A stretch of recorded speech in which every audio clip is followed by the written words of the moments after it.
আমি ইলেকশনে আগে টুবলাদাকে কি আপনি ওই বিরোধী শিবির থেকে ফেরাতে পারবেন?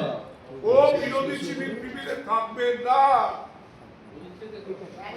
ও বিরোধী শিবিরে কোন বিরোধী শিবির বলে শোনো, সিঞ্জয় আর আমি ইলেকশনে দাঁড়াবো, আমার ছোট ছেলে বিরোধী করবে, এটা দুঃস্বপ্ন ভেবো না, একটা ভুল করিয়ে দিয়েছিল।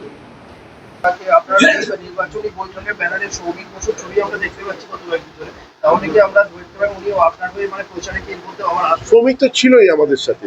সৌমিক প্রচারে বরানগরে এসেছিল। তারপরে সৌমিক আপনি দেখেছেন একটা খবরের কাগজে একটি দৈনিকে একটা লেখা বেরোয়, তার উনি প্রতিবাদও করেন অফিসিয়ালি। এবং সৌমিক আমাকে নিজে ফোন করে লন্ডন থেকে, এবং ওর বক্তব্য হচ্ছে এই পোস্টারে আমার ছবি তুমি দাও।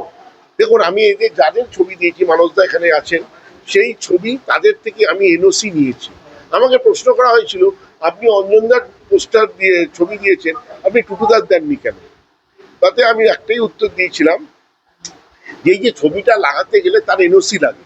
টুটুবাবু পদত্যাগ করে নিজে ঘোষণা করেছিলেন যে আমি একটি দলের হয়ে প্রচার করব, যে দলটি আমার দলটা নয়, আমাদের লোকেরা নয়।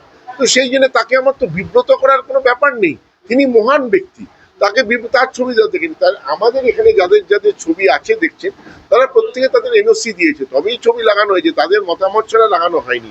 অঞ্জনবাবুর পরিবার থেকে মতামত দিয়েছেন যে হ্যাঁ আমাদেরটা লাগানো হোক। সৌমিক যবে আমাকে ফোন করে বলেছে যে আমার ছবি যেন পোস্টারে ওঠে, তবে ওর ছবি লেগেছে। দেখা যাবে ডেফিনেটলি যখন প্রচার হবে তখন নিশ্চয়ই দেখতে পাবেন। কিন্তু বলেছি